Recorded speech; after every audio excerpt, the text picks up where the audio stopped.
ঘটনাচক্রে সভাপতি যিনি বসে আছেন তিনিও কবি। আমাকে কোনো সুস্থ লোক অন্তত কবি বলবেন না, তাতে হয়তো আমার কিছু সুবিধা আছে। কেননা এই মুহূর্তে আমি দুটো বক্তৃতা শুনতে শুনতে একটু ধন্দে পড়ে গেছি। কেননা একজন বলছেন যে মধুসূদন দুর্বোধ্য, মধুসূদন কেউ পড়েন না, মধুসূদনের ভাষা তার কোনো উত্তরসূরি নেই, কেউ ব্যবহার করে না। অন্যজন বলছেন যে মধুসূদন খুব নরম করে এমন করে ঘরের কথা বলেন যে সেগুলো আমাদের ছবল মারে। কোন আধুনিক কবি মধুসূদনের মতন আধুনিক কবিতা লিখতে পারেননি, প্রায় এরকম একটা ইঙ্গিত যেন তার কথায় উঠে এলো। এবং আজকের বাংলা ভাষা মানে কবিতার ভাষা, তার ঋণ মধুসূদনের কাছে। সত্যি সত্যি এইটাই মধুসূদন, অর্থাৎ এমন একজন কবি যাকে গ্রহণ এবং বর্জন, নেওয়া এবং না নেওয়া, এ নিয়ে একটা নিরন্তর কি বলবো সংঘাত, বিরুদ্ধ সাহিত্য পাঠের একটা পরম্পরা বাংলায় চলে আসছে। অধ্যাপক সুমঞ্জুন বুদ্ধদেবের কার্যতে একটি মাত্র মন্তব্য নিয়ে তার আলোচনায় এগিয়েছেন, কিন্তু বুদ্ধদেবের ওই মাইকেল প্রবন্ধ যারা আমরা পড়েছি তারা জানেন যে বুদ্ধদেব ছত্রে ছত্রে মধুসূদনকে এক হাত কেন, যত হাত নেওয়া যায় তত হাত নিয়েছে। মধুসূদন কবিতা লিখতেই পারেন না, মেঘনাদ বধ কাব্য নিষ্প্রাণ,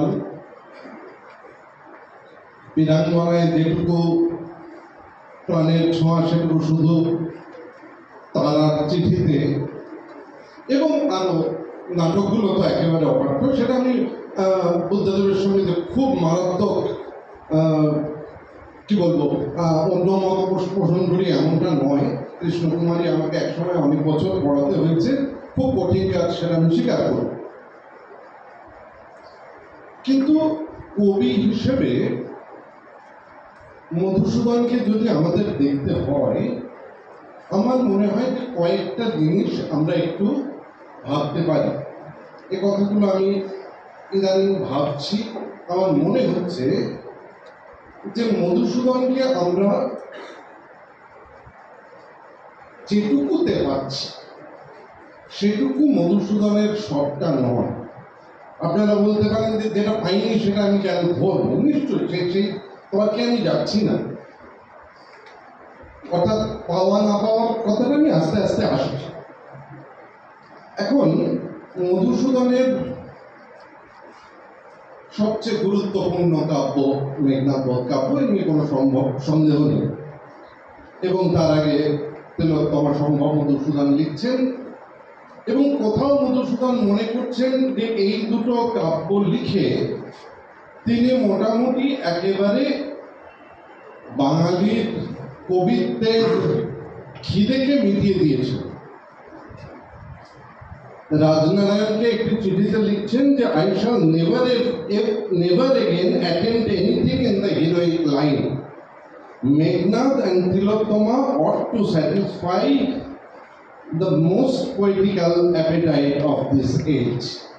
আর বিদ্রোহের কাব্য লিখব না। কিন্তু তারপর বলছেন, ও that you were with me my dear fellow. Rajnarayan, আপনি যদি আমার সঙ্গে থাকতে, wouldn't we sit together and read? এই কাব্য দুটো আমরা একসঙ্গে পড়তাম, wouldn't we? I can tell you that you have to shed many a tear for the glorious Rakshas, for poor Lakshman, for Promila. আমার নিজের মেঘনাদ বধ পড়তে গিয়ে মধুসূদনের এই চিঠিটা সবচেয়ে ধাক্কা দেয়।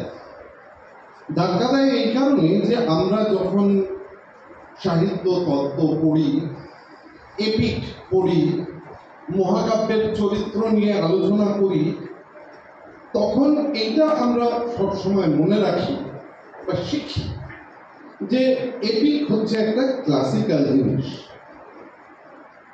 এবং এই ক্লাসিক্যাল জিনিসটা খুব কড়া ধাতের একটা জিনিস।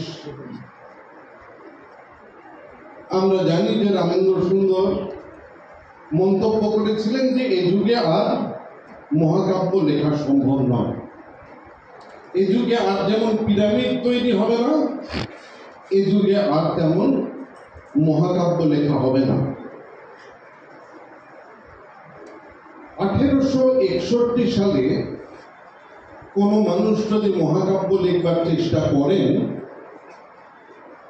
তাহলে তিনি যে একটা খুব বিপজ্জনক কাজ করছেন তাতে কোনো সন্দেহ নেই। কেননা আমরা জানি যে পাশ্চাত্য সাহিত্যে ক্লাসিসিজম বা হয়তো দ্বিতীয়বার তার ধাক্কায় নিও ক্লাসিসিজম, সেটাও 19 শতকের আগেই কার্যত শেষ হয়ে যাচ্ছে। নতুন করে মহাকাব্য বলা বাহুল্য, আদি মহাকাব্য নয়, সাহিত্যিক মহাকাব্য, এটা লেখবার চেষ্টা নতুন করে আর হচ্ছে না।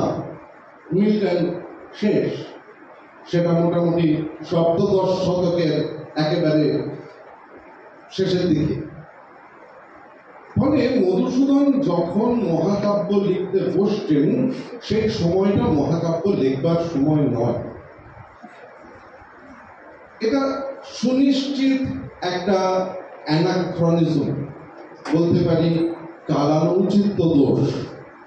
এখন মধুসূদনের সংকটটা এই যে মধুসূদন একটা এমন দেশের লোক যাদের দেশের সেই মুহূর্তে অবস্থাটা এই যে তাদের উপর একটা খুব সমৃদ্ধ, সাংস্কৃতিক সাহিত্যিকভাবে সমৃদ্ধ উপনিবেশ চেপে বসেছে। তার সঙ্গে সঙ্গে শুধু সাহেবরা কেন, গোটা ইউরোপীয় সাহিত্য, মধুসূদন ল্যাটিন পড়ছেন, গ্রিক পড়ছেন, অরিজিনালে অনেক টেক্সট পড়ছেন, যে টেক্সটগুলো প্রাচীন টেক্সট, মধুসূদন অসম্ভব আপ্লুত হয়েছেন সেই সমস্ত টেক্সট পড়ে। ফলত মধুসূদন যখন কাব্য লিখতে শুরু করছেন, মধুসূদন ধরে যাক ওয়ার্ডসওয়ার্থের দ্বারা প্রভাবিত হননি। মধুসূদন তার ছাত্রাবস্থায় ওয়ার্ডসওয়ার্থকে চিঠি পাঠিয়েছেন। ওয়ার্ডসওয়ার্থ মারা যাচ্ছেন 1850-এ, তার আগে তিনি ইংল্যান্ডের পোয়েট লরিয়েট। ফলে মধুসূদন তাকে চিঠি পাঠাচ্ছেন এবং চিঠিতে তিনি এইটা বলতে চাইছেন যে আমি একজন কবি, কিন্তু তিনি ওয়ার্ডসওয়ার্থের ঘরানার কবি এটা তিনি মনে করেননি। তিনি বীররসের কাব্য লিখবেন, তিনি তিলোত্তমা, মেঘনাদ ইত্যাদি ইত্যাদি, এই পুরো ঘরানাটাই কিন্তু সেই সময়ে সাহিত্যের ইতিহাসে মধুসূদন যদি সত্যি সত্যি সাহেব হয়ে গিয়ে থাকেন, সত্যি সত্যি সাহেব হতে চেয়ে থাকেন, তাহলে আর যাই হোক কবিতার বিষয় নির্বাচন, অন্তত বাংলা সাহিত্যে তার কবিতার নির্বাচন, কেননা ক্যাপটিভ লেডি আমার অন্তত ঠিক এতটা ওই বীররসের কাব্যের আদলটা আমি পাইনি সেখানে, কিন্তু বাংলা সাহিত্যে তার কাব্যের বিষয় নির্বাচন এটা সম্পূর্ণ কালানুচিত্তের দোষের দুষ্ট। কিন্তু সেইটাতেই খেয়াল করবার, কেন বলছি এই কথাগুলো, ধরা যাক বুদ্ধদেবের কথা আজকে বারবার উঠছে। বুদ্ধদেব যখন মহাকাব্য পড়েন, বুদ্ধদেব যখন রামায়ণ পড়েন, রামায়ণ পড়তে পড়তে, রামায়ণের উপর প্রবন্ধ লিখতে লিখতে বুদ্ধদেব মহাকাব্য সম্পর্কে বলছেন যে আদি কবির লক্ষণ, পৃথিবীর আদি মহাকাব্যগুলির বৈশিষ্ট্য আমি যা বুঝেছি তার নাম দিতে পারি বাস্তবতা। সে বাস্তবতা এমন সম্পূর্ণ নিরাসক্ত ও নির্মম যে তার তুলনায় আধুনিক পাশ্চাত্য রিয়েলিজমের চরম নমুনাও মনে হয় দয়াদ্র। যাকে বলা যায় সম্পূর্ণ সত্য, মহাকাব্য তারই নির্বিকার দর্পণ। মহাকাব্যের ট্র্যাজেডির মত্ততা নেই, কমেডির উচ্ছলতা নেই, তাতে গলা কখনো কাঁপে না, গলা কখনো চড়ে না, বড় ঘটনা আর ছোট ঘটনায় ভেদ নেই, সমস্তই সমান, আগাগোড়া সমতল এবং ঈষৎ ক্লান্তিকর। আমরা ঠিক আগের বক্তৃতাটা শুনতে শুনতে দেখেছি যে মধুসূদনের গলা কাঁপে, মধুসূদনের গলার একটা ওঠানামা আছে। এবং যে লোকটা চিঠিতে লিখে যে গত রাত্রে আমার একটা ভয়ঙ্কর লড়াই চলেছে, মেঘনাদ বধের দৃশ্য লিখবেন তিনি, যে কে কাকে মারবে, আমি মেঘনাদকে মারব না মেঘনাদ আমাকে মারবে। এবং তারপর বলছেন যে at last